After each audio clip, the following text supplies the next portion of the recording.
All right, I'll go ahead and call to order this public meeting of the Missoula Board of County Commissioners Thursday, May 2nd. And we will begin with the Pledge of Allegiance. I pledge allegiance to the flag of the United States of America and to the republic for which it stands, one nation, under God, indivisible, with liberty and justice for all. Are there any public announcements? No? Any public comment on items not on today's agenda? All right, seeing none, our current claims list includes claims received from April 17th to April 23rd, 2019 by our office, and they total $856,137.21. And you can always go online to our agenda portal and click on that and see exactly what claims add up to that total number. We have two hearings today. I will begin by opening the hearing for the Garnett View Lots Phasing Plan Extension with a staff report.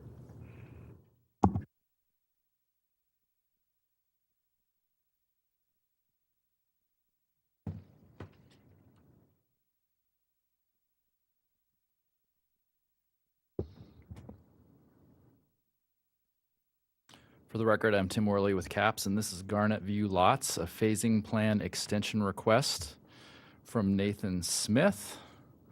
Garnett View Lots is located in the Potomac area south of Highway 200. It is a 4-lot subdivision on 22.80 acres. It's divided into 2 phases. The 2 phases had a submittal deadline of April 9th, 2019, and this request is to extend the Phase 1 deadline to April 9, 2020, and the Phase 2 deadline to April 9, 2021. The justification for this request includes construction delays and weather-related delays. Here's a handful of photos showing that some work has been done on the site to prepare the subdivision for platting.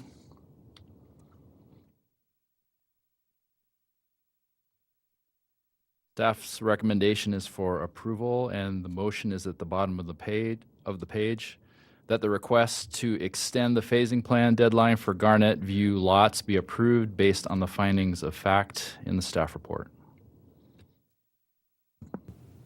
Thanks. Is the applicant or the applicant's representative here and want to speak? You can come on up to the microphone and just push the button to turn it green and state your name for the record. Nathan Smith. Did it work? Yes, Oh. I think so. Yeah, so we had some issues completing the project. Basically, compaction didn't go through.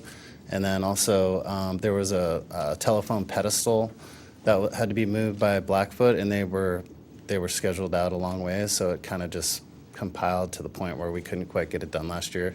We had it compacted and everything, but then it didn't pass compaction because frost came in. So we were very close, but not quite. Thanks. Are there any questions for the applicant or staff? Okay, thank you. What do you think about going forward? Does it look good? Oh yeah, yeah. I've got a okay from the builder that's going to be done soon. So yeah, I think it should be easily finished before the deadline at this point. Great, thanks. Thank you. I would move that the request to extend the phasing plan deadline for Garnett View lots be approved based on the findings of fact in the staff report. I'll second that. I don't think I took public comment, did I? You did not. Oh, man. Sorry. I've been off lately. That's the second time in 2 meetings. Is there public comment on this phasing plan extension? You just sensed there would be none. Yes. So, all right. Seeing none, we will close the hearing, and the motion is on the table, and it's been seconded. Further discussion? All in favor? Aye. Thank Thank you.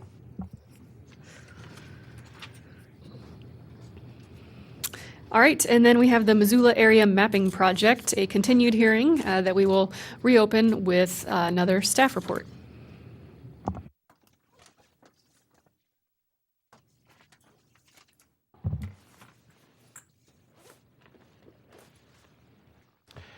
I'm Andrew Hagemeyer. I'm a planner with Missoula County. And I'm Christine DeCenzo, a planner with Missoula County. Thank you. we wanted to open today's item with just a brief review of the public comments that have come in since the last hearing, this time last week. So you have a packet of 6 comments in front of you. And just to give some context to comments we've received over the course of the public hearing cycle, you'll be seeing 6 new ones today, and we've received more than 100 throughout the process. And you have in your packet, in the larger packet for the project, those comments that went to the planning board, the comments that have been received between the planning board and the first hearing, and heard the comments at each of the hearings. And so, yeah, just to summarize what's come in this last week, he received 6 total, and the first was from Leslie Chida off Mullen, and she is against the 1 per 40 designation along Mullen. She provided comment at one of the hearings and wanted to provide written comment, reiterating that lack of support for the 1 per 40 designation, the agricultural designation. And then we got a comment from Jim Cusker, who fully supports the new staff alternative that was presented at the last hearing. Neva Hassanen is also supportive of that alternative and wanted to stress that additional tools will be needed to prevent and mitigate any negative impacts to soils and wildlife habitat. She thought it was a good compromise. Bonnie Buckingham from Community Food and Agricultural Coalition is supportive of the staff alternative and thinks it's a strong compromise. Mary Donnelly is a resident off Terrace Drive in the Miller Creek area, and she wants to see that area, that road, specifically designated rural residential and small agriculture, and not the residential that's proposed. Stating that they're on well and septic, and the current zoning is 1 dwelling per acre. And then we had another last-minute comment from, we don't have the official name of the comment, but wanted to provide it just in case. The email address is dwanderson@bresnan.net, and they are a similar comment to Mary's, wanting to stay rural residential on Terrace Drive, noting that there is septic and well in that area, limiting density. That's all of the comment we've received between last week and today. Thanks. Thank you. And before, do you have any questions, or should we take public comment prior to? No questions for Christine? Okay. Is there any public comment on the Missoula area mapping project?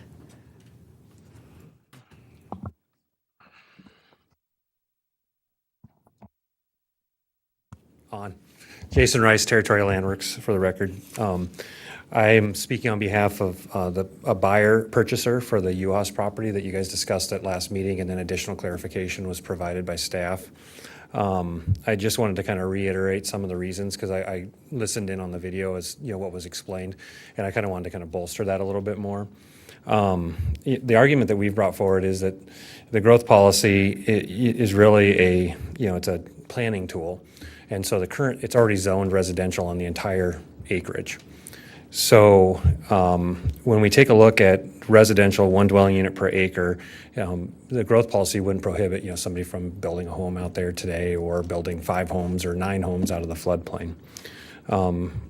That particular development pattern of commercial, residential, then agriculture doesn't seem very consistent with the idea of doing a long-range growth policy plan where you would get consistent development patterns. The other component that I would bring forward is that probably somebody isn't likely to come back through with a rezoning of their property with the growth policy as all ag. However, if it was beneficial to them to bring forward a rezone for commercial, which is what we've proposed in our literature that we've provided, then the remaining acreage would then get captured into that rezoning. So that would be of a benefit to actually get the planning in place that the county wishes to have there. And so, with that, I just would say that it's kind of unfortunate that the timing was the way it was. If we'd been engaged sooner, I believe that the comments would have been taken into consideration on the final draft, and it kind of got confusing at the last minute, with us kind of having to come in and defend it for the purchaser. So it's just unfortunate that it happened that way. Planning staff fully supported what we had suggested in our comments. It just the timing was such that it had to be presented as a alternative or an option at the planning board, and so it had a spotlight on it. One thing of point of clarification: it's 0.6 miles from the Buckhouse Bridge. That was one of the things that I think got really confused. It's not as close to there as they think. There were some of the fish wildlife comments that seem to be weighing in on the discussion, and it's much further than that, and leaves a wide berth of corridor for wildlife movement.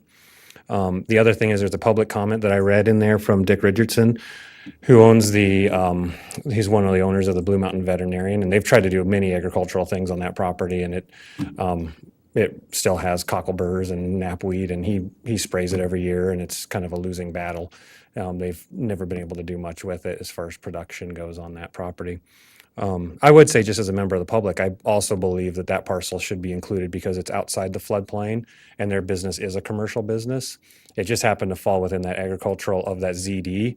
And so I think that a full zoning into commercial gives more protection to the community than just falling under that ZD, which is a one-page document compared to a comprehensive zoning. So I would personally support bringing that in. And my final comment is, there's overall, just as a community member, not very much commercial left as far as opportunities within this growth policy area when you look at it from a big picture. We've done a great job of getting a lot of ag land available. The community has lost a substantial amount of tax base from the development park, and I just see that we should try to capture every opportunity that has a viable location for commercial as far as the community goes, as far as growth in the county side of things. So that's my final comment. Thank you. Thanks. Jason, that polygon that you had up before, was that what was suggested by you or your client? That was kind of a middle ground. Okay, and that's the area that's outside the floodplain. Right. And the other things you wanted included as well, but they're in the floodplain. Yeah, we suggest that it should all be because there's auxiliary uses in the floodplain regulations. And don't get me wrong, I understand the idea to apply what I'm asking. I should have commented earlier. My opinion is the floodplain regulations restrict to the point needed in the floodplain everywhere. But we can't go back and rethink that because that was the basis behind the mapping project. So I agree that this is a good compromise. We can't, apply one theory or one interpretation of those floodplain maps one spot and do it differently in another when you're doing this whole thing. So I get that, and so our client was okay with that. My only concern is that if you go and zone this commercial, and if there's auxiliary uses that you need to put down on the bottom, getting the floodplain permit would be very difficult at that point, if not impossible, unless it was consistent with the zoning at that location. But that being said, they would prefer to get the 9.3 acres, and they understand that as a compromise. Thanks. So again, looking at the map here, the polygon that's outlined, what you're proposing is that would be designated commercial. The same as the other red that's there, yes. And the zoning, though, is currently residential. Currently residential, one dwelling unit per acre on about 80 acres, I believe, of the UHAS property. So, and I don't know how that really works in interpretation, if somebody were to want to put in rentals. There's a subdivision for lease or rent rules. To what I can tell, you can put in single-family dwellings as long as the septic and sanitation is acceptable. And we provided evidence that it appears to be acceptable for this site. Okay, thank you. Mm-hmm. Thank you. Yeah. Roughly how big is that polygon? We turned in some floodplain mapping that's also part of the record, and it's about 9.3 acres. Thanks. Yep, thank you.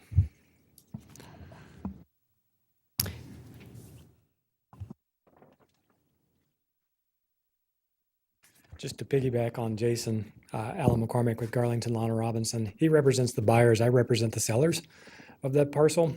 And they have tried to sell it, as I mentioned last time, for years and years and years. Nobody will buy it for residential uses because you have tens of thousands of cars that go by that site. So it makes reasonable sense. I think this is a logical compromise. Rather than putting the whole property in, it's a good compromise to only put the part that's not in the floodplain in. And so we would ask that that polygon area be designated as commercial, consistent with the areas next to it. You've still got quite a ways between it and the bridge that will remain in agriculture, will not be strip development. And it would require, commercial development would require rezoning. And so you would have the opportunity at that time to place reasonable accommodations on it for sort of the form and type of commercial development that went in there to help ensure that it develops in a way that's attractive. Because that's probably one of your other concerns and neighbors' concerns out there, that it not develop into just ugly strip setting, and you have the ability to accommodate both the landowner's desires, the purchaser's desires, and your own needs. So the other one I want to talk about, Charlie's Acres, is we represent the Charlie's Acres folks out on Mullen Road, and I believe, if Andrew can confirm for me, that my reading of the map is that Charlie's Acres is within the area that was reverted back to the original proposal. We like it quite a bit.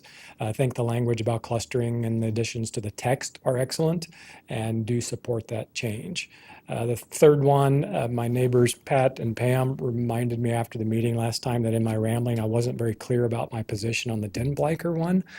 And that is that I am supportive of the current proposal to have it at the 2 to 10 dwelling unit per acre designation, not the community residential that would allow higher density that it had briefly been designated for.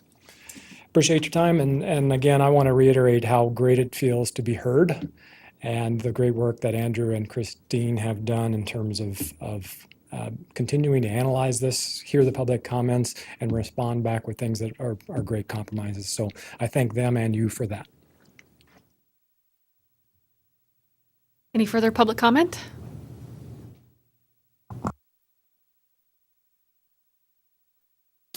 Hi, Tori Ritter with Montana Fish, Wildlife and Parks. I wanted to come in and talk again about the Grass Valley area here that we have on the screen. And basically, I just wanted to give some context to the sort of rapid response I had last time to us being okay with this new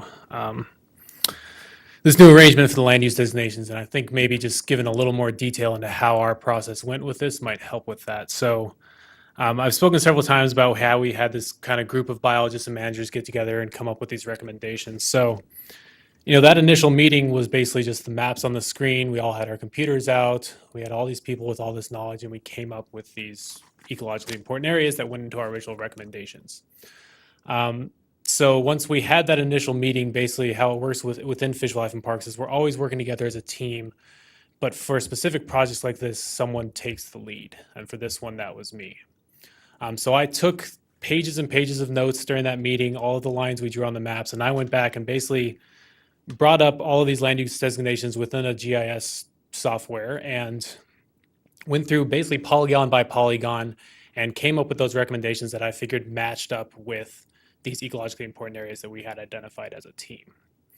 And so once I had come up with those recommendations, I put them into a document that was a first draft of this, that sent that back out to the team. We did several iterations of people kind of updating that, saying, move this line here, move that polygon here. This is not so important. This is really important. And so there was a huge amount of work that went into just that process to come up with those original recommendations. During that time, I became very familiar with those ecologically important areas and with the land use map itself during that time.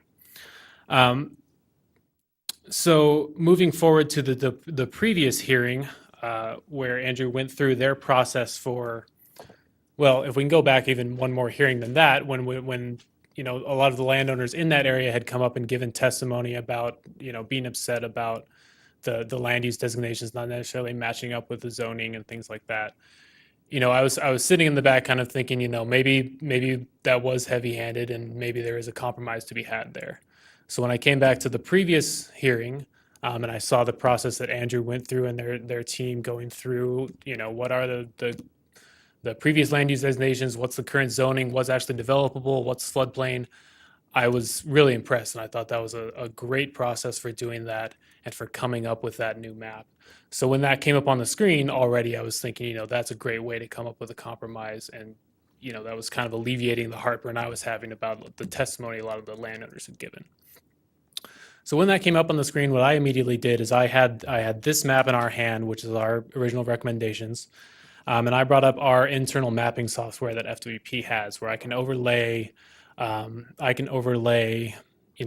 land cover data, land ownership, cadastral, wetland and riparian mapping, floodplain maps. All that is kind of just clicks on and off within that internal context. So I looked up on the screen and I saw the changes. I was already very familiar with the map, so I knew what had basically been changed, and I used that mapping software to go through it.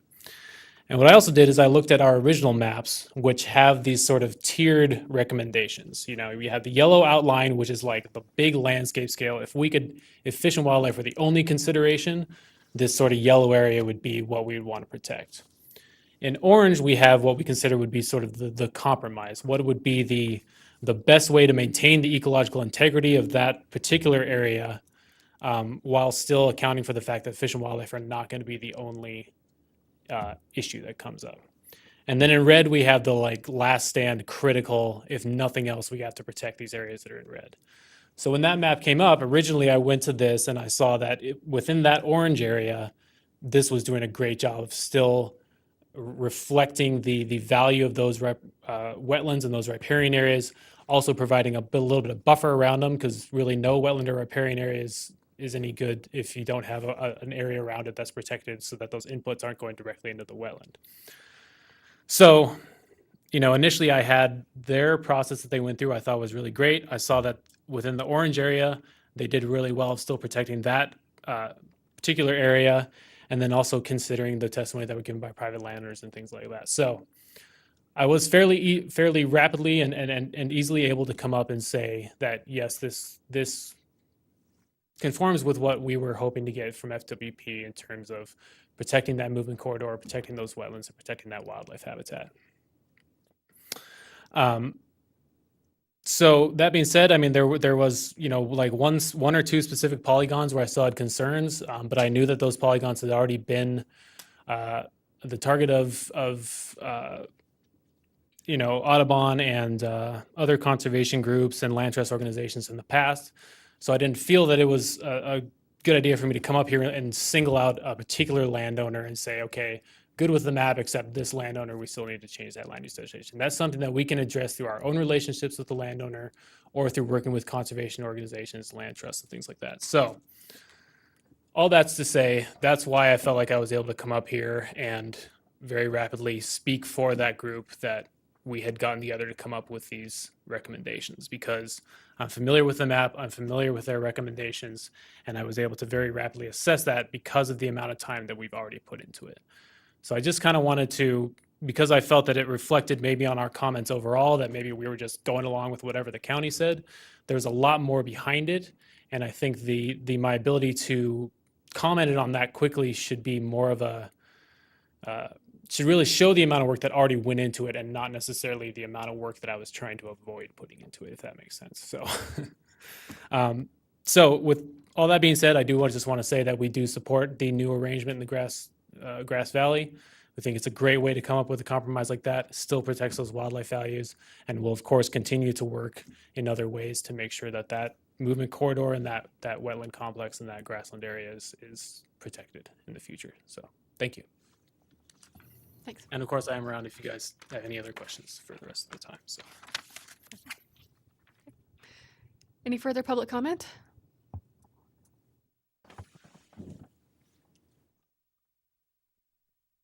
Oh, excuse me, go ahead, ma'am.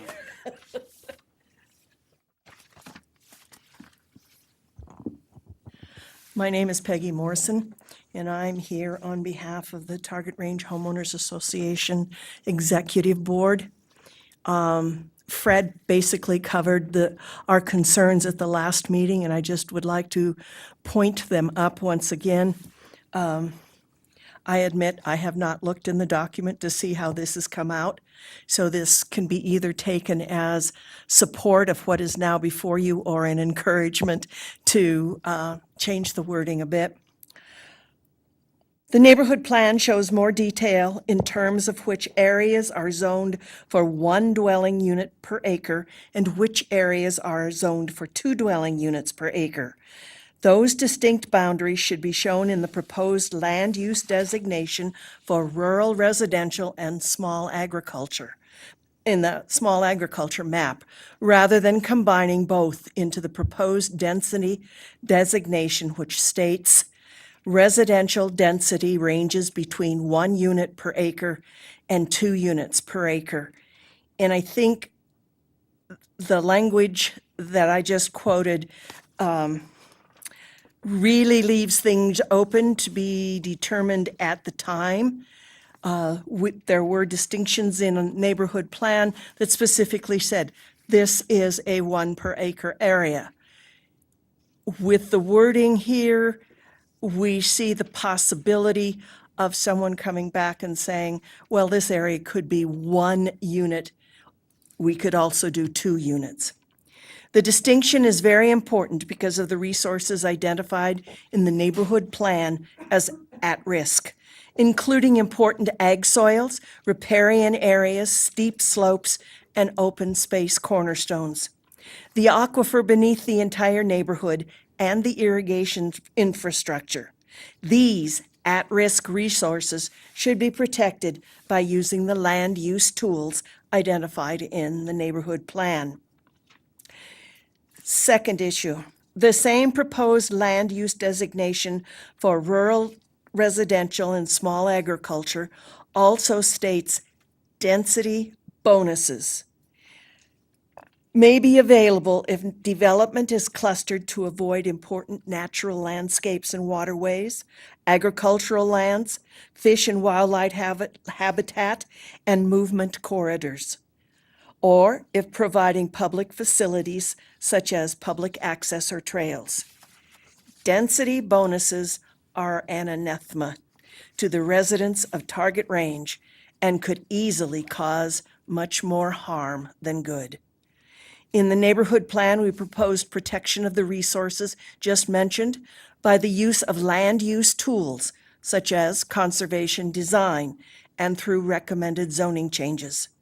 The statements in the zoning recommendations clearly state the total number of dwellings allowed by zoning on a parcel does not change with the use of land use tools. No density bonus or reduction. Thus, it will be important that the proposed land use designation for rural residential and small agriculture make reference to the Target Range neighborhood plan for guidance on what is allowed in terms of intensity in Target Range. Thank you.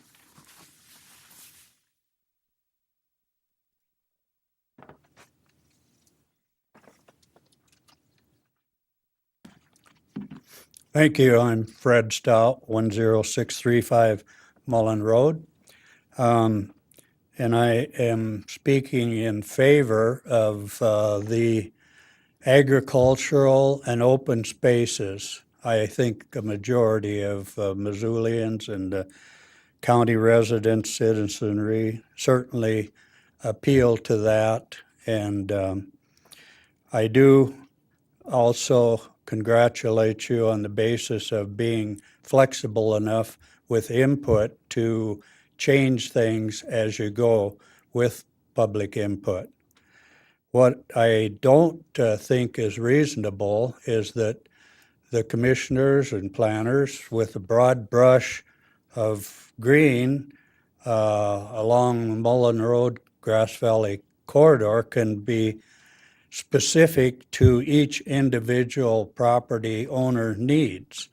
I mean, generally speaking, obviously that is agricultural. And but when we speak of it as agricultural, we really need to clarify what agricultural is. That's named Grass Valley for a purpose. It's adequate for raising grass, grazing, and hay with some occasional grain as alternatives to our cropping. But it in no way is going to be a source for row farms and specific things feeding this valley and the county with that particular usage. The 40 acres, 5 acres is a weed lot. 40 acres in the designation of the agricultural areas is going to be a larger weed lot, because we're not San Joaquin Valley or the Midwest. Soil values are marginal, so there will never be row cropping and vegetables and fruits of any quantity raised on our type of property. So, like I say, I think it's great that it is an agricultural, but specifically, you could have 2 side-by-side properties that wouldn't be designated the same. So my concern is that it doesn't take into consideration the private property ownership. And I think that the owner of the property can more accurately designate and predict and provide usage for the future than the commissioners and the planners. And that is based on very adequate zoning laws.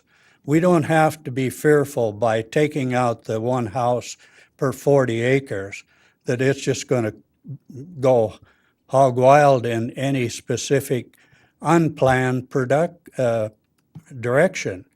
We have very stringent subdivision laws in place right now with sanitation, nitrite, nitrate, floodplain. I can go on and on. You know better than I. So my desire would be leave that as is, let the future and the zoning that is in place in the regulatory body dictate how that would be used in the future. So I would highly recommend the deletion of the one house per 40 acres. Thank you.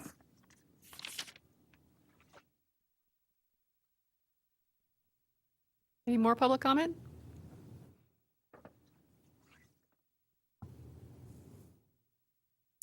Last call for public comment on the Missoula area mapping project. All right, seeing none, we will close it. Yeah?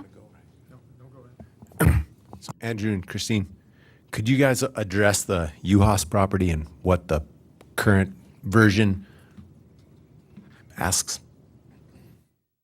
Yeah, I'll kind of give you a history of how this all played out in that spot. So, the original staff recommendation, basically along the ditch, you know, there's a big canal right there. The original staff recommendation had everything that was east of the canal designated as agriculture. And the reason why we went with that, because with the initial analysis, it's all in the floodplain. Everything out there is in the floodplain. However, and this was what Jason came in to the office I think it was fairly close to the hearing. Is that correct? Yeah.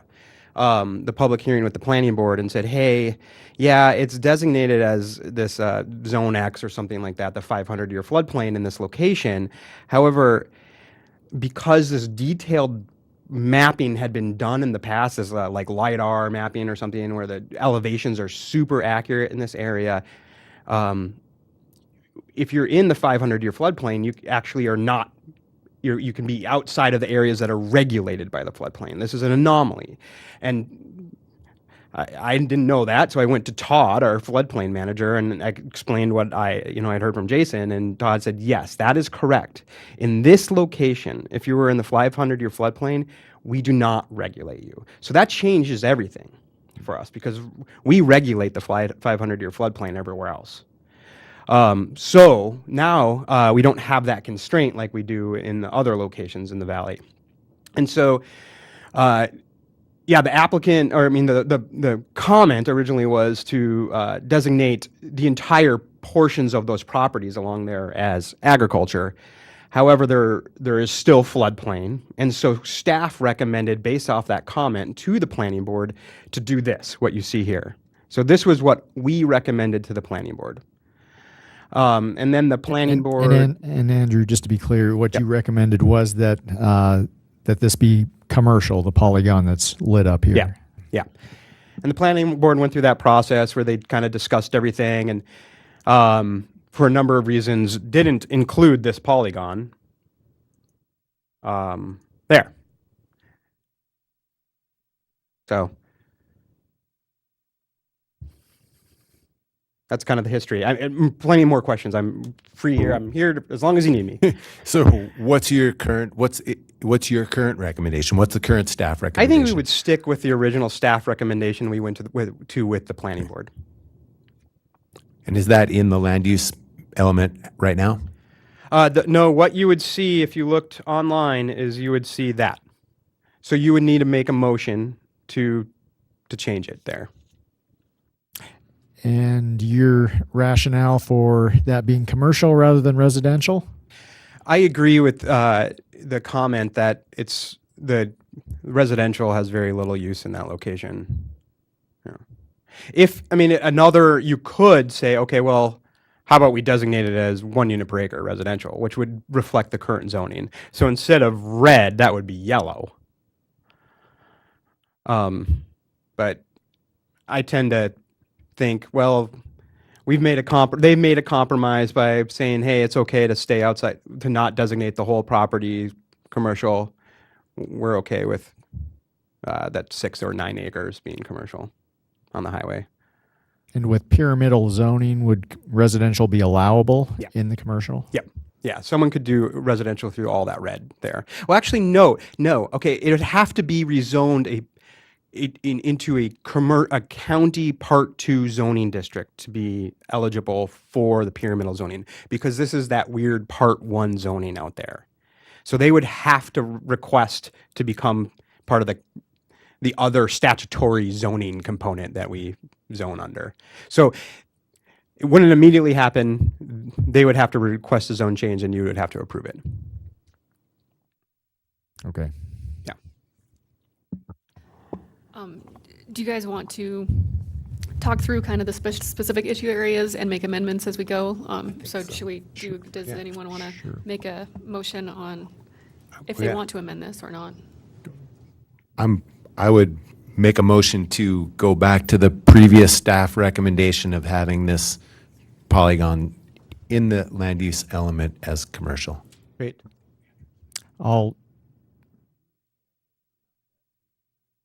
Did I? Let me, So let's Jason pull up. Rice's comment was that the actual original included the vet clinic and commercial as well. And that might be true. Hold on. I have the original staff recommendation here. So, this might be, sorry, this isn't. Christine will find it. What do you feel about that very original versus just the one polygon?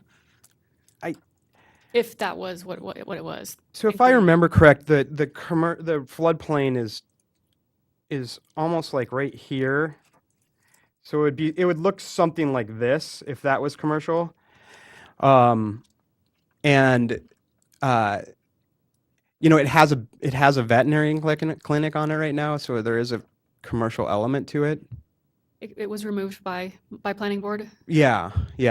I think Jason's right. I think that this is maybe what the staff's original recommendation to planning board was. But Trans Solutions is completely in the floodplain and was never recommended to be part we of the we polygon. would not want to see commercial designations in the floodplain. Would you recommend both of these polygons going commercial or just the? Yeah, one by the highway? if we recommended it before, we were on the record before saying yes, I would stick to that statement that we would be on the record. Yeah, we are still good with this.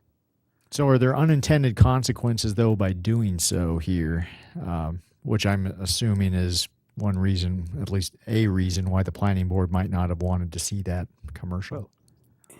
One could be worried about strip development along the highway. As commercial occurs on the highway, depending, I mean, depending on what went in there, if a Costco went in there with 8,000 trips per day coming in and out of it, another stoplight would have to go in on Highway 93.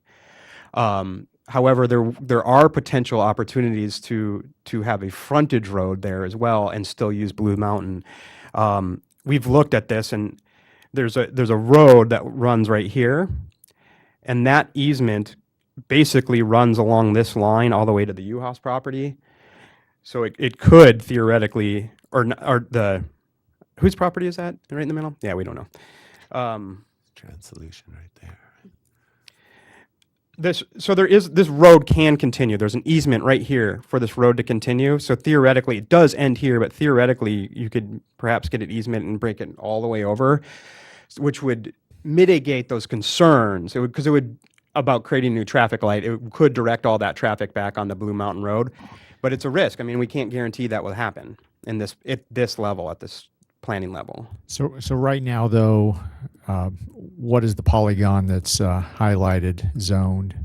That the Is it upper left unzoned? is zoned agriculture. So zoned agriculture, an allowable use is the veterinary clinic In that zoning district. in that zoning district. Okay. I would be inclined to just go ahead and second the original motion.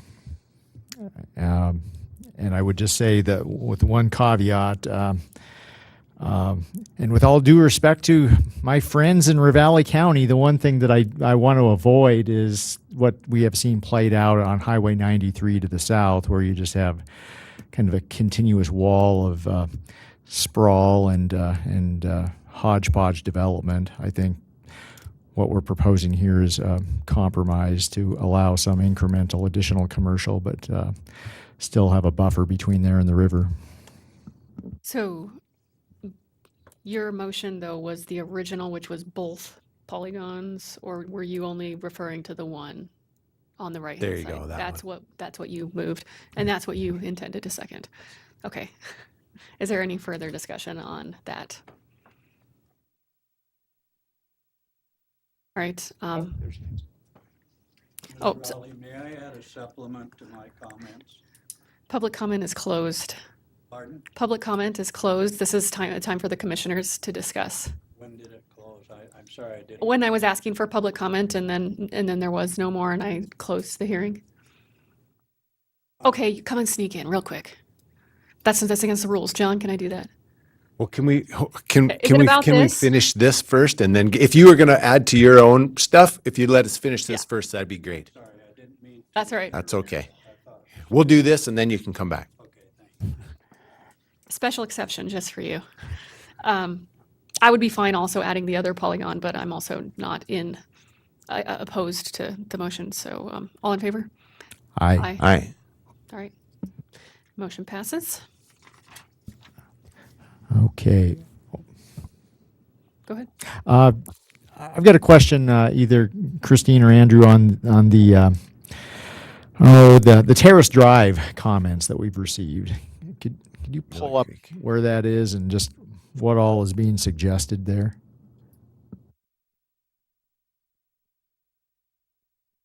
I'm in front of the computer. So yeah, so Terrace Drive is just off of Miller Creek Road. It's right here. The proposed land use designation is residential. The basis for that designation was that in the vicinity there is water and sewer. It's all over in there. There's not water and sewer, public water and sewer on Terrace Drive, but it's in the general vicinity. So potentially we could see infill development occur over time. This wouldn't be an area that we would necessarily come in and want to proactively rezone because it's already kind of built out and the water and sewer, at least on Terrace Drive, is not there. We would not want to proactively rezone this area to residential unless it had water and sewer to the site, basically. So any sort of changes would occur slowly over time as individuals came in and rezoned. So what they said is, I talked briefly with Mary on the phone and told her that she needed to get her comments in immediately if they wanted to get heard today. She did come speak at the last hearing, but I don't think we really knew what she was getting at, but we know now. they because of the rural residential character of Terrace Drive, they would like to see, let's see if we can draw it roughly for you here. Something like that become the rural residential and agriculture rather than residential.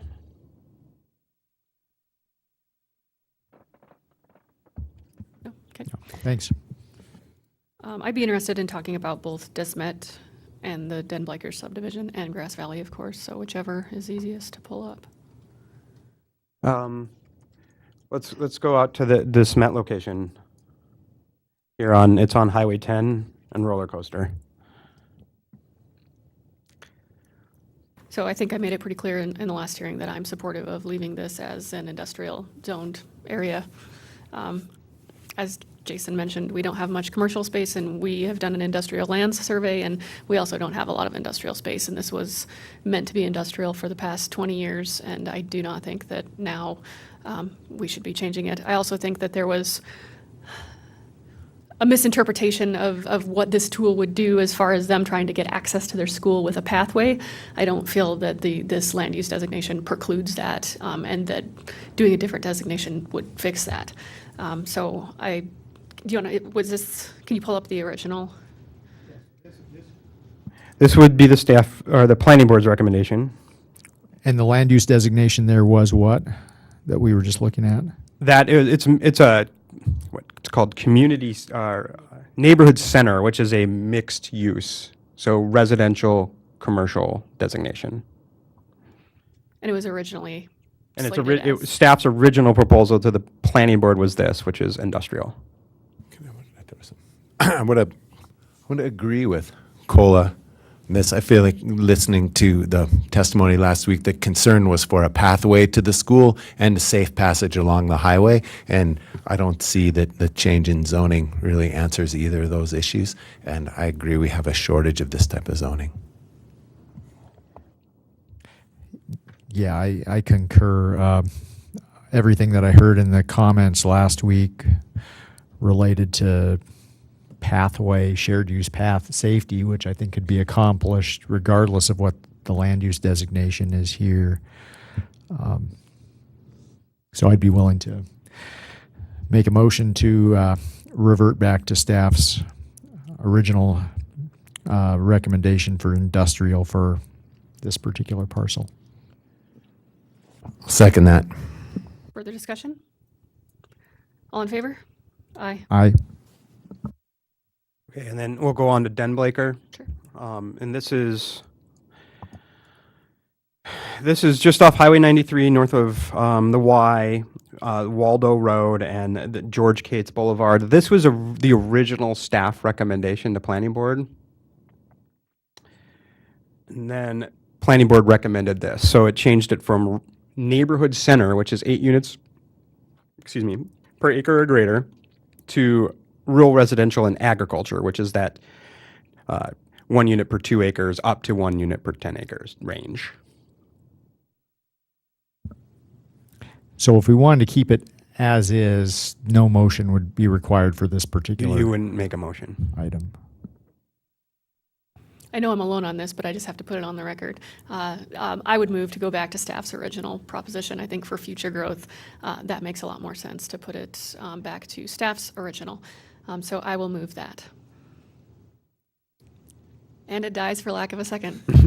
Thank you. Would you? Oh no, go. Sorry, I'm not. You tell me where to go. Wherever you were going to go, that's fine. I was going to go to Grass Valley. Great, sure. Okay.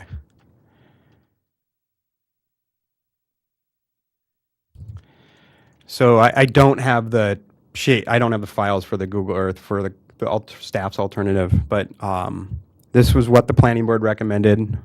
It's a lot of agriculture. This is what staff had originally recommended that reflects the current zoning more accurately. And then we have, I'll at least show it on the slide here. This is sort of a compromise in between that we came up with, that staff came up with.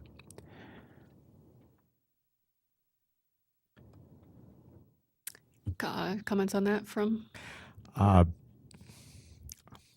Thanks, staff, for all of your work on this. I'm thoroughly impressed in general with everything that you've done throughout this process, but in particular, your responsiveness to looking at planning board's recommendations, your original recommendations, and the history of the land uses out in this area and what's currently on the ground, and coming up with something that I think's a compromise that truly achieves what we've been trying to accomplish all along. So with that, I would go ahead and move that we adopt the staff's new recommendation for Grass Valley. I want to just add to that. Thank you so much. I think you guys did a great job. Miraculous in your King Solomon-like ability here to strike a compromise where you have Mr. McCormick and Ms. Hassanen on the same team. It may never occur again in this century, but I'm really excited to see it right now. I feel like this plan in general, especially for this area, addresses impacts.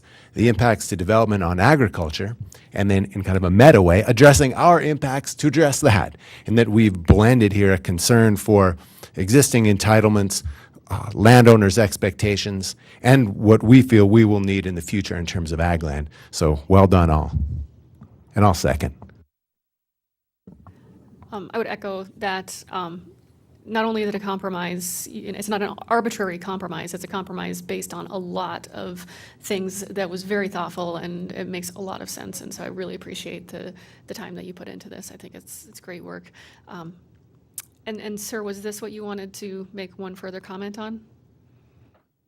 It may not be relevant. Can you speak into the microphone, please? Sorry. Yes, a supplement to allay any concerns about the rampant runaway development of the agricultural corridor in Grass Valley is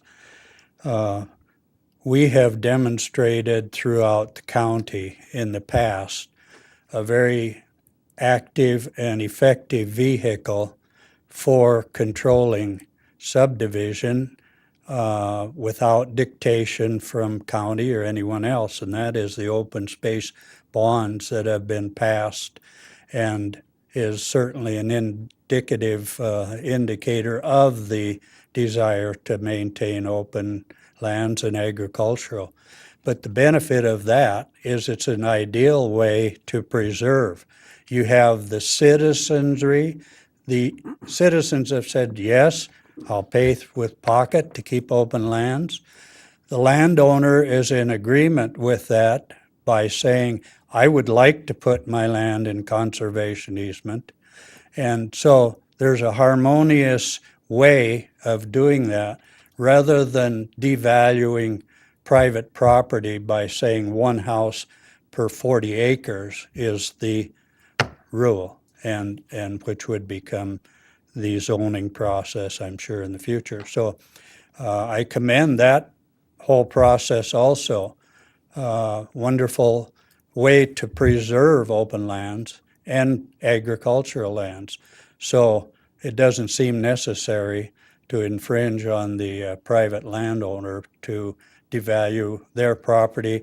Maybe a ranch and family has been ranching, farming it for 3 or 4 generations, 100 years, but it puts a great devaluation on the property to say, okay, now you can only have one house. And that is, to a great extent, their whole value of their resources for their future generation. Thank you. There's a motion and a second. Do you have more discussion on that? Yeah, I just want to put an exclamation point on something that Commissioner Rowley said, and that this is truly not just a compromise that's arbitrary or capricious or just splits the difference between two different proposals. It's a much more granular and specific look at this area of Missoula County, and has and I think reflects in the map that you see before you there, the specificity of what is on the ground and what our true vision is at a more detailed level of this particular area. So that's all I had to say. Thanks. Further discussion? All in favor? Aye. Were there other areas that the commissioners? I've got one that's it's a new it's new since the planning board hearing. So this comment was just made to you. The planning board never heard this comment, but it is, and Lee would throw a shoe at my head if I didn't bring it up. It's the 600 block of East Missoula. There were comments to change this yellow area from residential to live make, and it's roughly right there. Thank you. That would definitely have been an oversight for us not Well to done. address that. Yep. Anybody want to?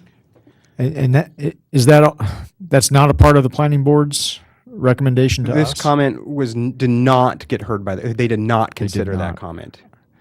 We did hear some great support from the East Missoula Community Council and from individuals who live nearby, and it seems like this zoning would be consistent with the patterns on the ground and the patterns of development nearby, and I think it's a good idea. Is that a motion? I would move we add the 600 block of Speedway to the live make zone. And I will second that, and thanks for the catch. I would not have been able to set foot in an East Missoula Community Council meeting again had we not dealt with that. Further discussion? All in favor? Aye. Aye. Were there originally kind of 6 areas of? Well, we can go back and look what the planning board honed in on if you want, real quick. Sure. Yeah. And then if we did the commission want to discuss the target range? Well, yeah, I can comment now or later. I guess I'll comment now. So, to my constituents and friends in target range, one of the things that we are trying to accomplish in updating our land use map is decreasing the number of specific land use designations, recognizing that some of them will be collapsed, and what that will mean is a greater variability of possibilities for densities in some land use designations than maybe previously. So I just want to make clear that there ought not to be an equation of 1-to-1 for between a zoning district and a land use designation. So recognizing what folks have already pointed out a number of times that is articulated in the target range neighborhood plan, which is an amendment to the growth policy, so it's part of our growth planning documents already.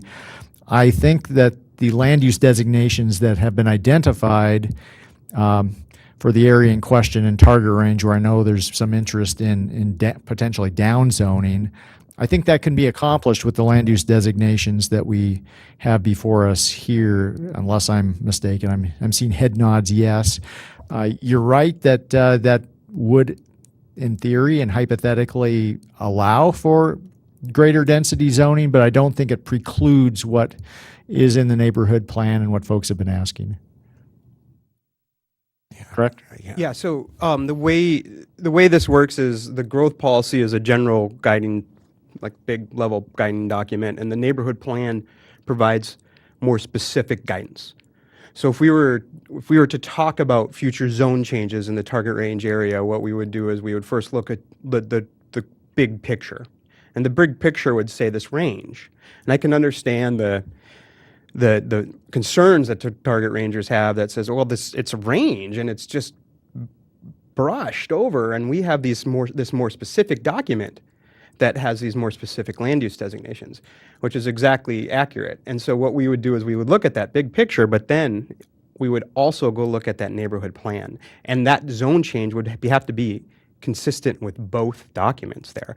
And to address their concerns, knowing that this was a problem, we even have mentioned the use of area plans in this rural, residential, and agricultural land use designation, small agriculture, where it says the appropriate density depends on access to a bunch of things like water and transportation and sewer, et cetera.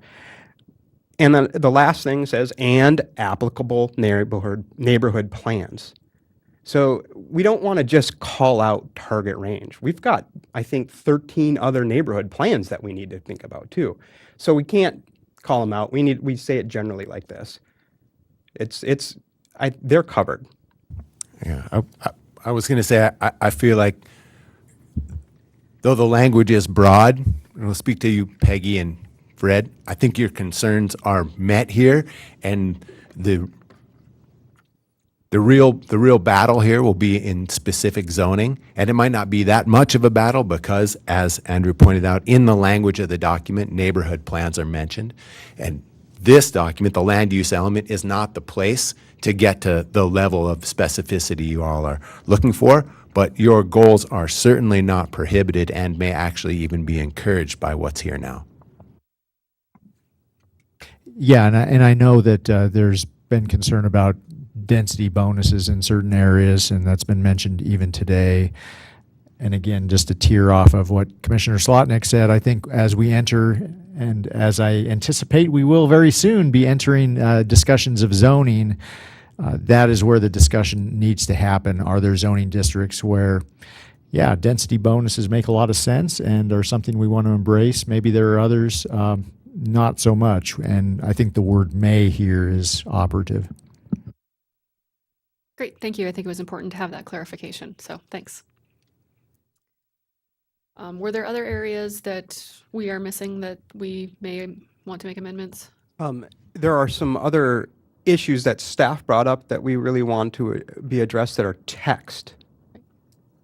And I'll hit on those now if that's okay? Yep. Okay.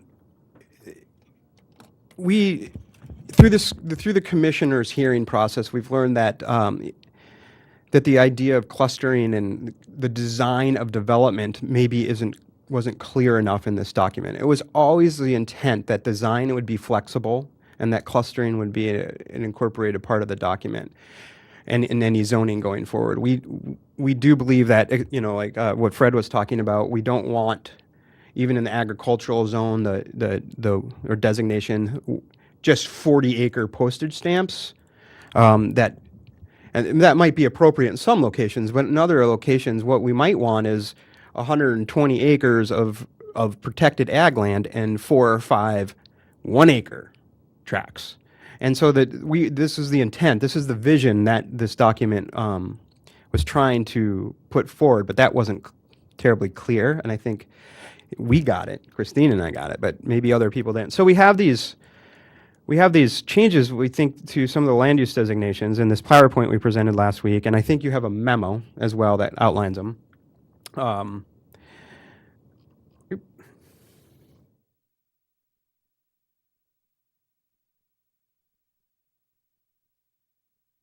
I have the wrong PowerPoint. Yeah. Basically, what we've got some language that we really think would was it on the 18th? Oh, it is this one. Okay. Really make the language and the land use designation stronger about the importance of clustering, the importance of our resources, not just, we talked a lot about agriculture and wildlife in the discussion out in Orchard Home, or not the Grass Valley, but there's other resources as well, like public access. So there, fish and, the waterways, fish and wildlife movement. So in each land use designation, there are different components. There's the goals, which describe how that land use designation, what its role is compared to the other land use designations in the county. It's the big picture goals. And then we have the specific land uses as a general description of what type of land use we want in that place. Then there's character, which describes how that built environment would look in that place. Then the intensity, which is a way to describe entitlements within that place. And then mobility and access, which is a way for us to describe how we want our transportation systems to function in that place. Because land use and transportation go hand in hand. We have to plan for both at the same time. within those, within the agriculture, working lands, rural residential, and agriculture land use designations, we proposed some of these changes that would really beef that up. So under character, you see there on the slide, it says existing, and it doesn't really, I don't think it really describes accurately what we're trying to do. And so we've changed some language, so it says development is designed to protect important resources such as, rather than buildings are sited to avoid. Okay.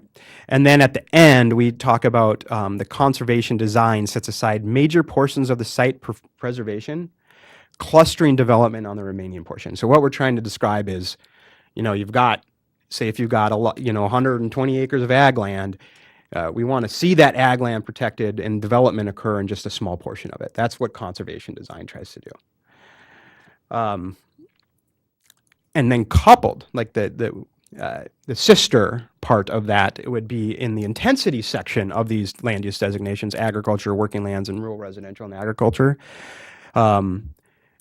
Instead of density bonuses may be available, et cetera, as you see there, we changed a little language, or if public facilities such as public access and trails are provided. That's just for clarity. It was already in the first one, but it was worded funny. But the bottom sentence there, it says, when applied through conservation design, density bonuses increase according to the percentage of the area protected. So you protect more, you get more units. Incentive, right? Carrot right there to protect as much as we can. Second change, this was not in the rural residential and small agriculture land use designation, the under character, which is funny because in the target range neighborhood plan, it talks about conservation design quite a bit. Development design, it's the same as the other ones. It's saying that development needs to be designed in the rural residential and small agricultural land use designation to protect those resources. And conservation design, it's this exact same change. It would just be an inclusion, not like an alteration in the rural residential and small agriculture, and that would pair with an intensity, the same changes for the intensity in the rural residential and agriculture, that when density bonuses are applied, they increase according to the area protected, which was always our intent, but this is just more clear. And then finally, of the staff changes for text that we're proposing was affordable housing incentives. Christine spoke to this, where she went to the APA conference a few weeks ago and sat in on a session and kind of got this idea and emailed me and on a weekend, and thanks. So here we are, and in the residential, this would be applicable to the residential land use designation. Under the proposed language, it would be, add on this red part on the multifamily dwellings section. So you could get density bonuses in residential land use designations when you create permanently affordable housing. So we're not talking, the intent is not someone come in and say, I'm developing a $325,000 house and that's affordable housing. We're talking about housing that's managed by some sort of nonprofit or county agency that is permanently affordable. So there's some sort of mechanism to make it permanently affordable over time. Do you think square footage could be that type of mechanism? Basically, keeping it small. I mean, that would be, yeah, I mean, potentially, yeah. I think that with this, the way we're looking at it, there's a lot of options right now. So it could be by requiring smaller square footages. It could be that it is some sort of subsidized housing, like a nonprofit is, like an example actually in East Missoula that we've been talking about is Habitat for Humanity wants to do some housing units. They want to take a trailer park, take all those people that live in the trailer park and give them a real stick-built home. And then there would be a mechanism to make that stick-built home permanently affordable for those residents. So that would probably be something that we would think be like, yeah, that would be a good thing. I think in the future, just how with a lot of this stuff, it'll have to be clarified through zoning. I think some of this would have to be clarified as well. I mean, because who are you, what is affordable? Is that 80% of AMI, or, there are different standards for so Right. just knowing that this is a very Yeah. broad brush, again, right now, that would definitely have to be I specified think later. the key word for us at the policy level is permanently. Yeah. And so that in the residential designation, I have a question about yeah, that. absolutely. So if you use like certain tax credit projects or whatever that only have to be affordable for a certain lifespan of the tax credit, that would not qualify? you could define it in the zoning regulations that would be permanent. Okay. Yeah. And so, in the residential designation, there would be a change to the intensity as well that talks about development creating permanently affordable housing and can be clustered. And this also speaks to some conservation design principle too, because there are some resources in the residential land use designation we would want to mitigate potentially as development occurs. And then finally, the live make. There is, when we designed the live make with the East Missoula folks, one concern that we had, we as the people who were really involved in that conversation, the community council and the people who attended the meetings, was they didn't want to see, as property values increase, they didn't want to see people come in and buy these old industrial, like small industrial sites that kind of are scattered through East Missoula.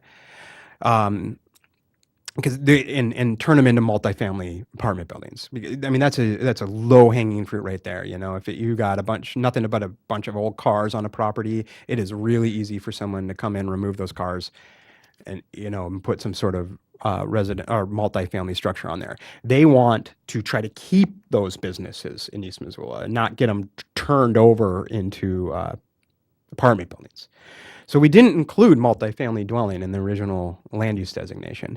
However, I think if we tied multifamily dwellings again to permanently affordable housing, it would be appropriate in that East Missoula area. So we're suggesting this language be added that multifamily dwellings may be appropriate in live make when creating permanently affordable housing, and that density bonuses may be available if development creates permanently affordable housing. They kind of are paired together. You need the density bonuses to get the multifamily dwelling. Yeah. Is that all the staff stuff, Christine? Okay. And do you guys want to make any changes to the proposed language, or we could just amend it by adopting items 2 and 3 in the staff memo dated May 1st? Or, as shown here, unless you want to go through and change any of this language. No, I'll go ahead and move items 2 and 3 in the staff memo. I'll second that. Further discussion? All in favor? Aye. Right.